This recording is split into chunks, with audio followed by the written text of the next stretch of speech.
Hari ini saya mau bicara tentang dimusuhi orang. Saudara gue yang kasih dalam Tuhan, dimusuhin orang itu kadang-kala ya kita juga pikir kita nggak makan dari orang itu, tapi kadang-kala gini, nyebelin juga sih gitu. Karena kalau orang cuma memusuhi, mengutuki masih mending gitu ya kan. Tapi biasa orang kalau memusuhi itu sekaligus mengutuki, mendoakan hal-hal yang jahat dalam hidupnya.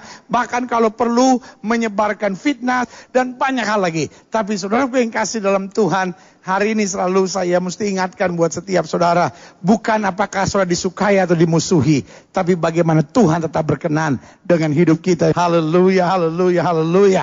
Puji Tuhan. Saya percaya betul banyak hal baik yang Tuhan mau kerjakan di tengah-tengah kita. Mazmur 69, Mazmur pasal 69 ayat 1 sampai ayat yang ke-7, itu yang kita bahas dalam pembahasan tentang dimusuhi orang. Mazmur 69 ayat yang pertama sampai ayat yang ke-7, demikian firman Tuhan. Untuk pemimpin biduan, menurut lagu Bunga Bakung dari Daud. Jadi Daud sendiri yang menuliskan Mazmur ini. Selamatkan ya aku, ya Allah, sebab air telah naik sampai ke leherku. Nah, saudara yang kasih dalam Tuhan, Daud dalam masa-masa sukarnya, karena dia dimusuhi orang, dia menyebut dirinya sendiri seperti seorang yang sedang hampir tenggelam. Dia katakan apa? Air telah naik sampai ke leherku. Aku tenggelam dalam apa? Rawa yang dalam, tidak ada tempat bertumpu. Aku telah terperosok ke air yang dalam. Gelombang pasang menghanyutkan aku. Saudaraku yang kekasih dalam Tuhan, sampai pemazmur merasa bahwa ini bukan sekadar hanyut di air, tapi hanyut di rawa yang berbahaya. Ayat yang keempat, lesu aku karena berseru-seru, kerongkonganku kering, mataku nyeri karena mengharapkan Allahku. Kok sepertinya Allah nggak bertindak? Kok sepertinya Allah nggak berbuat? Kok sepertinya Allah nggak menjawab doa? Ayat yang kelima, orang-orang yang membenci aku tanpa alasan. Wah, ini ya, orang-orang yang membenci aku tanpa alasan, artinya orang benci aku lalu cari-cari alasan untuk benci aku lebih banyak daripada rambut di kepadaku. Nah, saudaraku yang kasih dalam Tuhan, siapa penulis Mazmur ini? David himself. Daud. Siapa Daud? Saudaraku yang kekasih dalam Tuhan, Daud adalah seorang raja. Daud adalah seorang penyelamat Saul. Daud adalah penyelamat bangsa Israel. Nah, saudaraku yang kekasih dalam Tuhan, di tengah segala kehebatannya, pasti tentu ada segala macam kekurangannya. Tetapi sampai akhirnya Daud pada anggapan, orang-orang yang membenci aku tanpa alasan lebih banyak dari rambut di kepalaku. Terlalu besar jumlah orang-orang yang hendak membinasakan aku, yang memusuhi aku tanpa sebab. Aku dipaksa untuk mengembalikan apa yang tidak kurampas. Nah, saudaraku yang kekasih dalam Tuhan, memang khotbah minggu ini berhubungan erat dengan apa yang sudah saya sampaikan minggu lalu, yaitu tentang fitnah. Karena biasanya mengapa seorang bisa dimusuhi? Karena adanya fitnah dan rekayasa. Lihat selanjutnya ini kan. Lalu ayat yang ke-6. Ya Allah, dikatakan apa di situ? Engkau mengetahui kebodohanku. Dengan lain kata, pemazmur berkata, aku gak mau sok merasa benar, aku gak mau sok merasa hebat, betul aku lemah, betul aku bodoh, kesalahan-kesalahanku tidak tersembunyi bagimu. Ayat yang ke-7, janganlah mendapat malu oleh karena aku, orang-orang yang menantikan engkau, ya Tuhan Allah semesta alam, janganlah kena noda oleh karena aku, orang-orang yang mencari engkau, ya Allah Israel. Nah, saudaraku yang kekasih dalam Tuhan, dari sini kita bisa pelajari bahwa ada dua hal yang menakutkan ketika kita dimusuhi. Yang pertama adanya fitnah, dan yang kedua adanya rekayasa. Nah, itu yang Daud sedang mau katakan. Bahkan orang yang memusuhi aku tanpa sebab, aku dipaksa untuk mengembalikan apa yang tidak kurampas. Nah, lihat selanjutnya, Mazmur 38 ayat 20 sampai 23. Orang-orang yang memusuhi aku besar jumlahnya. Banyaklah orang-orang yang membenci aku tanpa sebab. Mereka membalas yang jahat kepadaku, ganti yang baik. Mereka memusuhi aku karena aku mengejar yang baik. Nah, saudaraku yang kasih dalam Tuhan, saya mau perhatikan ini. Mereka membalas yang jahat kepadaku, ganti yang apa? Baik. Nah, bukankah ini hal yang paling menyakitkan dalam hidup ini? Ketika saudara berusaha berbuat yang baik kepada seseorang, tiba-tiba, dengar, membalas yang jahat dengan yang jahat, sudah salah kata Alkitab. Tapi ini, bayangkan kita berjuang berusaha berbuat yang baik, tapi tiba-tiba dibalaskan yang jahat. Waduh, sebagian kita akan lose temper dengan berkata, waduh, lu mau gue siram pakai air keras atau gue bacok pala lu sekalian, ya kan? Nah, tapi ayat ini bahkan bilang apa? Mereka memusuhi aku karena aku mengejar yang baik. Ada banyak orang karena mau coba lurus dalam perusahaan, karena mau bekerja dengan betul, karena mau bayar pajak dengan baik, karena mau melakukan aturan kantor dengan benar, justru yang seperti ini akan dibenci orang, ya kan? Nah, saya mau bilang, we are living in a crazy world. Kita ada di dunia yang sangat gila, saudara-saudara. Bahwa orang yang mau hidup lurus, malah diputusin sama pacarnya. Wah, gila pacar gue. Masa pacaran kok begitu, kesenggol sedikit, darah Yesus, darah Yesus. Pacar model apaan? Gue pacar sama dia kayak pacar sama suster, tahu ya kan? Nah, sebagian lagi berkata, kalau cowok gue sampai curiga dia homo kali apaan? Gue bingung ya. Gue pacar sama dia nih. Gue sebagai cewek ya udah berusaha gitu supaya hangat gitu. Rok udah gue bikin mini sedikit, baju udah gue bikin hangat gitu, sempit gitu kira-kira kan? Kayak udah lepet gue di dalamnya gitu ya kan? Tapi tiba-tiba cowok gue nyenggol aja nggak pernah, ngeraba aja nggak pernah. Lama-lama gue pikir cowok gue nggak bisa hangat gitu cintanya. Gue pikir hombreng kali dia. Nah, ini yang saya mau bilang. Dikatakan mereka memusuhi aku karena aku mengejar apa? Yang baik. Iya kan? Kalau saudara mulai tinggalkan minum mabuk, saudara mulai tinggalkan judi, saudara mulai masuk dalam pelayanan, saya mau bilang, banyak orang yang memusuhi saudara. Ada banyak orang yang bilang, cie, sekarang udah pelayanan nih, hati-hati loh, tumbuh sayap jadi malaikat loh, ya kan. Nah, ini yang Alkitab sudah bilang, bahwa mereka memusuhi aku karena aku mengejar yang baik. Ayat yang ke-22, jangan tinggalkan aku ya Tuhan Allahku. Janganlah jauh daripadaku, ayat 23. Segeralah menolong aku, ya Tuhan keselamatanku. Nah, satu ayat penting lagi saya mau saudara lihat. Markus 13 ayat 13. Wah, ini lebih ngeri lagi. Dikatakan apa? Kamu akan dibenci semua orang oleh karena namaku. Tetapi orang yang bertahan sampai pada kesudahannya, artinya yang tidak goyah, yang tetap mempertahankan imannya, yang tetap setia, yang tengah dimusuhi tidak membalas, yang di tengah dimusuhi tetap memberkati, yang di tengah dimusuhi tetap melakukan kebenaran. Alkitab bilang tidak akan dikecewakannya. Kenapa? Orang yang bertahan sampai pada kesudahannya, ia akan selamat. Haleluya. Prinsip utama dalam kehidupan ini saya pelajari, kita tidak bisa menyenangkan semua orang. Dan ini selalu berulang-ulang saya mau jelaskan buat setiap saudara. Kenapa? Karena kesalahan kita, problema kita seringkali adanya di sini. Kita berusaha nyenangin hati semua orang. Aduh, kayaknya saya gimana ya supaya senangin hati semua orang. Tanpa kita sadari kita jatuh pada kemunafikan. Kita berusaha menjilat. Kita akhirnya jadi orang yang gak punya prinsip. Prinsip utama dalam kehidupan ini kita tidak bisa menyenangkan hati semua orang. Semua wanita bilang sama saya gak bisa nyenangin hati semua orang. Amin? Iya dong. Saya gak bisa senangin pacar saudara yang selalu mau ngajak saudara berzina. Saya gak bisa selalu nyenengin hati pacar saudara yang bawaannya ingin check in di kamar gitu, ya kan? Gak bisa, iya kan? Dan saya gak bisa nyenengin hati semua orang yang mau ngajak saudara pergi ke nonton apa itu namanya, segala tarian striptis lah, segala tayangan-tayangan cabul lah gitu ya kan. Dan kalau kita nolak, langsung bilang, cie, sok suci lu, sok rohani lu. Loh, biarin aja, kita gak bisa nyenangin hati semua orang kok. Iya kan? Dengar baik. Namun juga harus kita ingat, jika semua orang tidak menyukai kita, ini kan, iya kan? Jangan-jangan juga ada yang gak beres dalam hidup kita, ya kan? Ada yang bilang, wah semua orang membenci saya pendeta, wah semua orang membenci saya. Loh, saudaraku, kita gak bisa nyenangin hati semua orang. Tetapi kalau kita nyenangin hati Tuhan, yang luar biasa, kita pasti jadi berkat dimanapun Tuhan tempatkan. Haleluya, haleluya. Nah, saya catat gini, dimusuhi orang itu sebetulnya ada beberapa alasannya, gitu, ya. Jadi mutlak harus kita akui bahwa dimusuhi orang is not a sin. kita harus tahu dulu, what is the reason?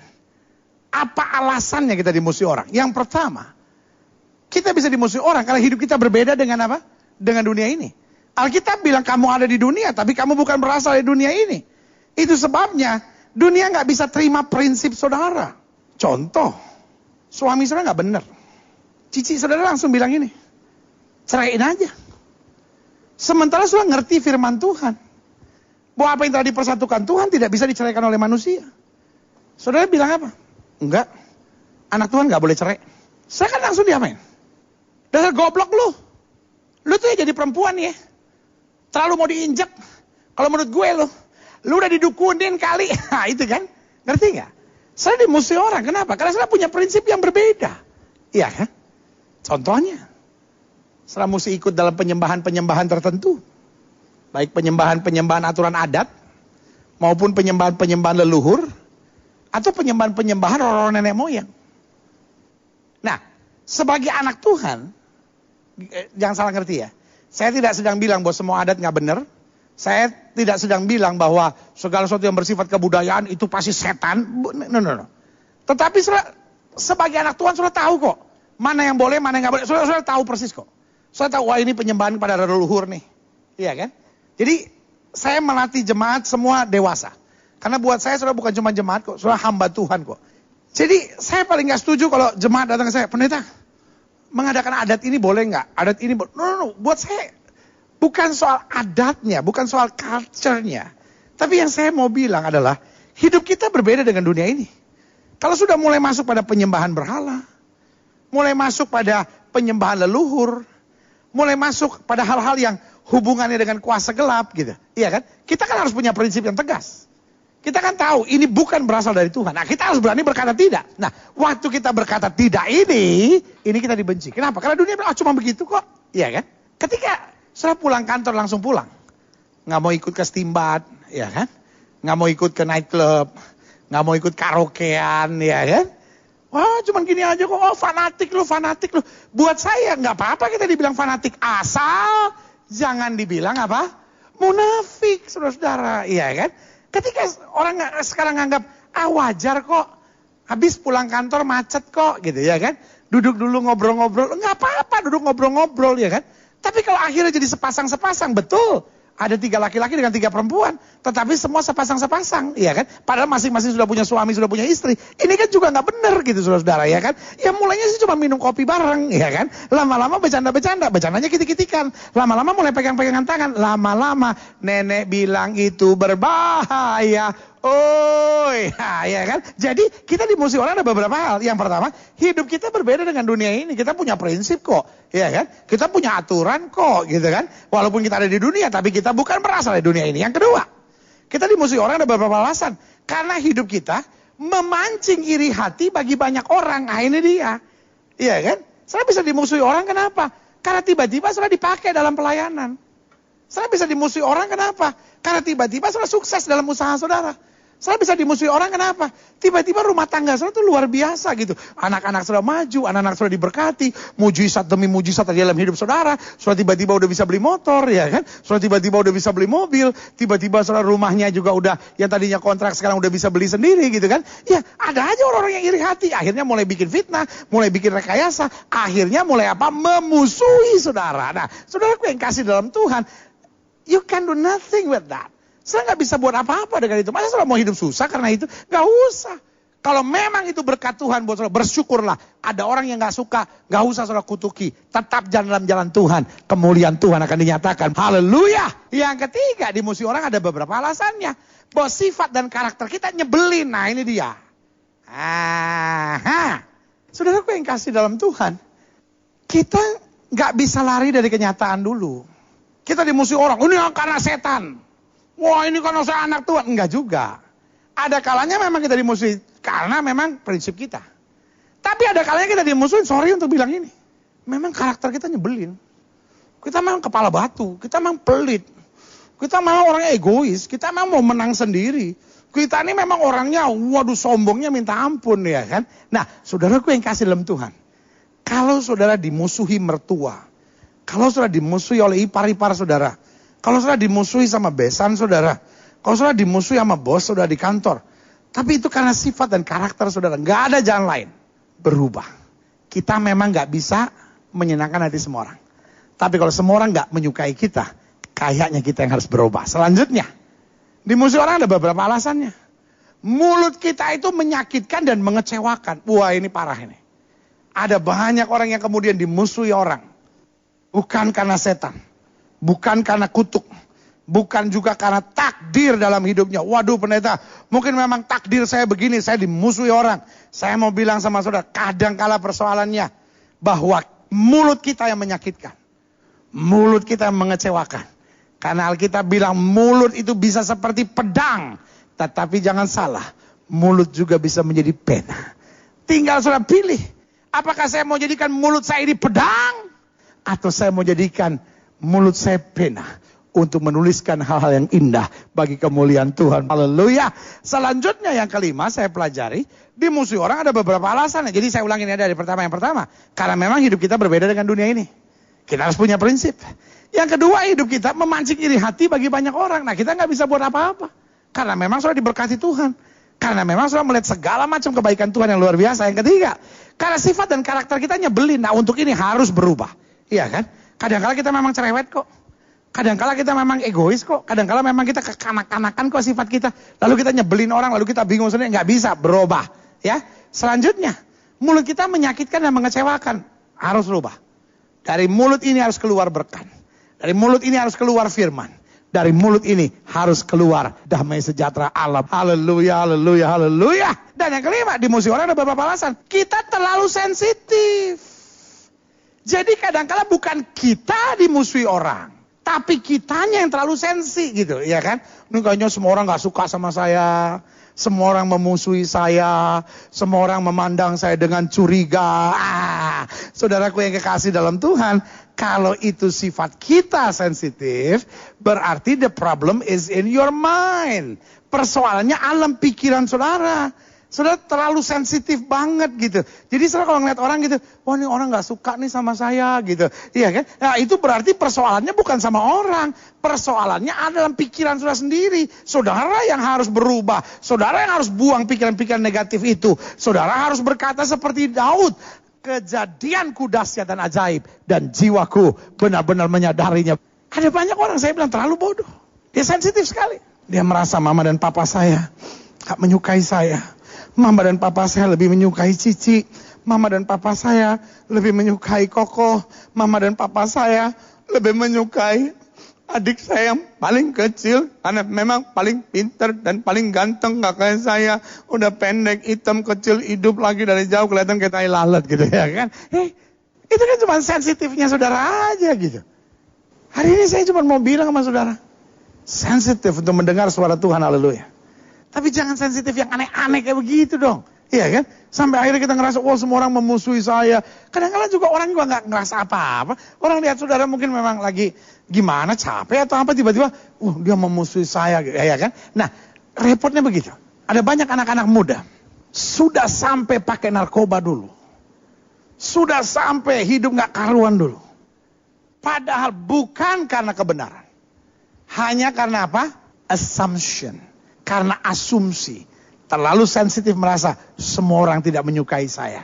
Semua orang membenci saya. Semua orang tidak memperdulikan saya. Semua orang. Nah, repotnya orang-orang yang sensitif ini seringkali dimanfaatkan oleh orang-orang yang punya hati jahat. Orang-orang yang punya ambisi tertentu, ya kan? Dikipas lagi, lihat tuh, buktinya gak ada orang yang pedulikan kamu kan? Nah, ada orang-orang yang berbahaya begini yang mencari keuntungan. Ini yang tambah menghancurkan. Hari ini sebagai hamba Allah saya mau bilang, sensitif untuk peka mendengar suara Tuhan itu baik. Tapi sensitif untuk mengasihani diri sendiri. Saya gak diterima, saya gak dikasihi, saya gak dihargai. Saya mau bilang berubah dan bertobatlah. Sekarang kita berdiri tegak dan melihat anugerah Tuhan luar biasa buat kita. Haleluya, haleluya, haleluya. Nah, selanjutnya kita mau belajar, ya kan? Bagaimana untuk selalu dapat menjadi berkat. Saya pelajari ada beberapa langkah sederhana di sini. Bagaimana supaya kita bisa selalu menjadi berkat. Jangan hidup untuk apa? Diri sendiri.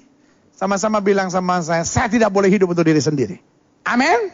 Nah itu. Itu sama seperti cerita. Udah tahu dengar cerita itu kan? Jadi ada satu orang, dia ketemu dompet, isinya uang $1.000 Singapura 5 lembar, uang $100 Amerika 10 lembar, dan beberapa surat penting lainnya. Bahkan di situ juga ada cincin berlian di dalam dompet itu. Tapi untungnya di situ ada KTP atas nama Ahmad Hidariah. Nah, lalu dia mulai lihat, oh Ahmad Hidariah, alamat Jalan Masjid 3 nomor 12. Wah, saya mau anterin jauh. Mendingan kan suka ada acara-acara radio gitu kan, yang apa tuh kehilangan mana, di mana, harap diberitahu. Jadi dia telepon. Pas lagi acara request lagu, ya kan? Nah, lalu telepon. Halo, mau bicara sama operator. Oh iya, kenapa? Oh, saya Johnson. Oh, kenapa Pak Johnson? Nggak mau kasih tahu, di jalan radio dalam tadi, ada seorang bapak nama Ahmad Hidariah, itu baru kejatuhan dompet. Dompetnya sudah saya temukan, di dalamnya ada 5 lembar uang $1.000 Singapura, 10 lembar $100 Amerika, dan juga ada sebuah cincin berlian dengan mata berlian 1 karat. Wah, ini orang langsung kaget. Wah Pak, Bapak ini memang luar biasa Pak. Ini belum pernah ada orang seperti ini. Oh, mau mengembalikan. Sudah Pak, Bapak bisa langsung saja ke studio untuk antar barang supaya kita antarkan ke Bapak Ahmad Hidariah ini. Oh enggak, saya telepon bukan mau ngembaliin, saya mau request lagu. Lagu ini ditujukan untuk Bapak Ahmad Hidariah, lagunya adalah Relakanlah.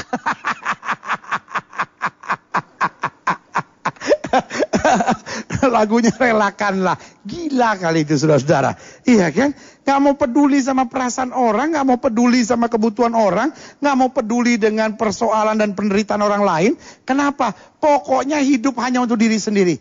Banyak rumah tangga hancur. Kenapa? Suami hanya hidup untuk dirinya sendiri. Istri hanya hidup untuk dirinya sendiri. Mertua hanya hidup untuk dirinya sendiri. Anak-anak muda hanya untuk hidup untuk dirinya sendiri. Bahkan yang lebih ngeri lagi, gereja Tuhan, pelayan-pelayan Tuhan, gak pusing sama orang lain. Yang penting saya kaya, saya sukses, saya maju. Masa bodoh orang lain mau sengsara. Masa bodoh orang lain mau hancur. Masa bodoh orang lain mau binasa. Saya mau bilang sifat seperti itu adalah sifat yang terkutuk di hadapan Tuhan.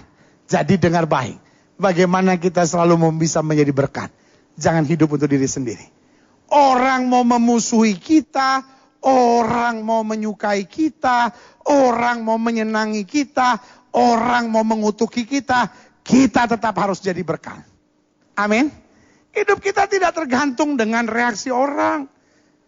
Saya selalu bilang begini, jangan bereaksi sesuai dengan reaksi orang terhadap kita.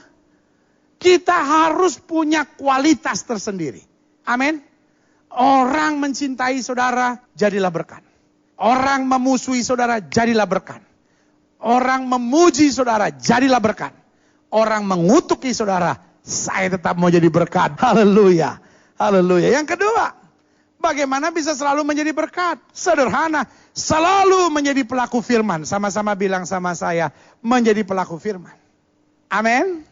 Alkitab bilang orang yang mendengar firman dan tidak melakukannya, dia sama seperti orang yang bodoh. Iya. Kita kadang-kala cuma ingin disenangi orang, tapi akhirnya jadi penjilat. Kita senangnya disukai orang, tapi kemudian jadi orang munafik, saudara-saudara. Jangan jadi penjilat. Hidupmu cukup berkualitas dan kau akan diangkat Tuhan. Dan yang kedua, jangan munafik. Tetap lakukan firman. Alkitab bilang, kalau kamu tidak miring ke kiri maupun miring ke kanan, kamu diberkati. Kamu tidak turun, kamu akan naik. Kamu tidak menjadi ekor, kamu dipimpin menjadi kepala. Haleluya. Yang ketiga, bagaimana kita bisa selalu menjadi berkat? Ingatlah status kita itu hamba. Ingatlah status kita ini hamba Tuhan. Apa artinya hamba Tuhan? The one that serve. Seorang yang mau melayani. Kenapa banyak persoalan dalam iman Kristen kita? Karena kita tidak menyadari bahwa kita hamba Tuhan. Kita berpikir kita bos. Makanya kita gampang tersinggung. Kita gampang kecewa. Kita gampang berontak. Kita gampang marah. Tapi hari ini saya cuma mau bilang, kita hamba. Makanya Maria berkata begini, jadilah kepadaku seperti yang kau katakan, sebab sesungguhnya aku ini hamba Tuhan. Nah, selanjutnya bagaimana menjadi berkat? Milikilah mental memberi, bukan hanya menerima. Yesus membuat terobosan yang luar biasa. Yesus bilang terlebih berkat memberi daripada menerima. Semua orang bilang, waduh, mana enak kalau cuma memberi terus. Yang paling enak menerima. Tahukah saudara? Memberi selalu di atas, menerima selalu di bawah. Tidak bisa menerima di atas, memberi di bawah. Artinya apa? Seorang yang memberi selalu dalam posisi lebih tinggi. Seorang yang menerima akan punya hutang budi. Setelah menatap saya dan berkata, saya nggak pernah tuh pendeta walaupun saya menerima terus, saya nggak pernah merasa hutang budi. Itu namanya sikap yang tepat jika kita dimusuhi orang. Jangan terpancing untuk apa? Membalas. Ya tapi kalau saya dipancing terus, wah saya juga lama-lama keluar juga pendeta. Dengar, sebuah kolam, kalau tidak ada ikan lelenya, bayangin nih, sebuah kolam, nggak ada ikan lelenya. Mau dipancing sampai kapan ikan lele, nggak bakal keluar ikan lele. Ya, iseng-iseng saudara ke kolam renang, bawa pancingan yang paling mahal, lempar pancingan dengan umpan yang paling hebat. 12 tahun sudah di kolam renang itu, nggak ada satu ikan pun datang. Padahal mancing terus kan. Sudah boleh bilang sama saya, tapi ipar saya yang satu ini mancing saya terus pendeta. Mertua saya yang ini pendeta memang mancing saya terus pendeta. Teman saya yang ini memang mancing terus pendeta. Sampai saya emosi. Saya cuma mau bilang, kalau di kolam itu tidak ada ikan lele, mau dipancing terus juga tidak. Kalau di hati sudah nggak ada busuk, di hati sudah nggak ada benci, mau dipancing bagaimanapun, benci nggak bisa keluar. Kenapa? Ngerti maksud saya? Iya kan? Jangan salahkan orang-orang di sekitar saudara yang memancing amarah saudara. Kalau sampai ada orang-orang yang memancing amarah saudara, berterima kasihlah kepada mereka. Bilang terima kasih. Amarah-amarah saya perlu keluar. Supaya saya sadar bahwa saya masih menyimpannya.